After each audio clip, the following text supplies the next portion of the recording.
You're not working your butt off hard enough. You're not trying hard enough. We all think we're trying hard, but what are you gauging that off of? Are you gauging off of, like I talked to this one kid the other day, college is kicking my ass. I said, what are you gauging that off of? I go, are you trying? He goes, yeah, I'm trying my ass off. I'm studying hard.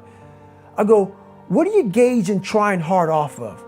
Well, in high school, I didn't have to try at all. And I made great grades.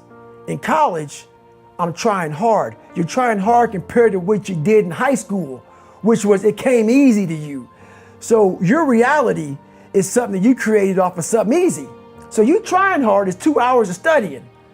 I'm gonna tell you a difference in trying hard and trying hard.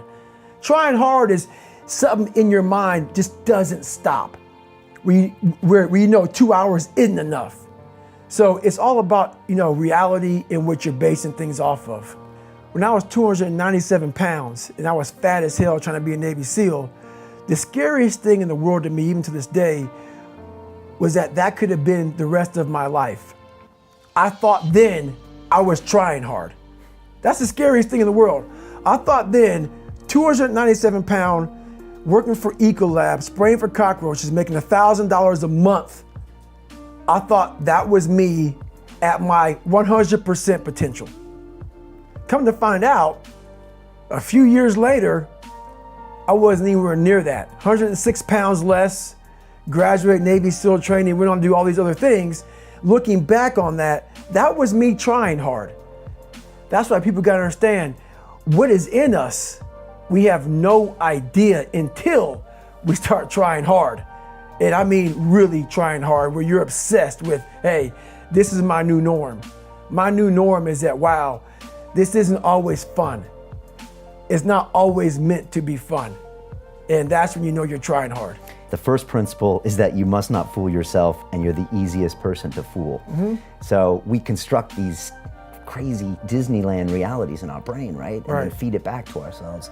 How do you shatter that? Well, your first thing, you're fighting, we all have two people. We all have two people. And I'm not saying you're crazy. We have the easy voice, which is that 20% telling yourself that I'm easy at 90% of my full potential, maybe 100% at that 20%. That's that voice that we all love. That's that very comfortable voice, that's that mommy holding you saying it's gonna be okay. Doesn't care how good you are, just loves you. Just loves you no matter how messed up you are in life. That's where you wanna be at. So that's that one voice. This other voice that we walk very far away from is a voice saying, hey man, you ain't doing shit. So we try to get this voice out of our head completely. And we live over here in this land. So what you have to do first is turn up this voice over here. The voice saying things to you that aren't nice. That it's in our head saying, you know what, man, dude, you're not doing shit. You're not and it's not putting yourself down. People take this the wrong way in this new society. I'm not saying to put yourself down. I'm saying listen to the truth. And the truth isn't in the 20%. The truth is in this other part of your brain saying, look, man, you're wasting a bunch of percentage here. We have 80 more percent that we're not tapping into, because in this other 80% is suffering, pain, failure, self-doubt, darkness, and then a whole bunch of light. But to get to this light, you gotta go through all of this shit. So a lot of us know that.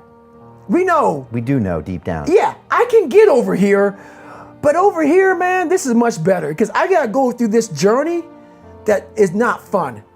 This from 20 to 100%, this shit in between is not fun. So we decide to live over here. So everybody goes, how do you do that? You know exactly how to do that. You know exactly, it's not a magic trick. There's nothing I talk about in that book that's a magic trick. It's all back down to a very primitive mindset of we just have to do. It's like breathing. Breathing becomes normal. Like we don't even know that we're doing it. That's how you have to live your life. When that alarm clock goes off at 4 or 5 in the morning, your mind says no. You just say, this is what we do. It's what we do now. Because to get to where you want to go, the amount of pain involved, I'm not saying physical, I'm not saying you got to break yourself off. The amount of mental pain of how many times you're going to have to do something that you don't want to do to get to where you want to go is going to be, there's going to be more times you do something that you don't want to do than you are going to want to do it. And that's your new norm. That's your new norm. So then it's like breathing. And then once you do this over and over and over again, it becomes like breathing. I don't want to live this lifestyle, but to get to the other side of this, I have to. So if you really want it, you realize what trying is and what trying is not.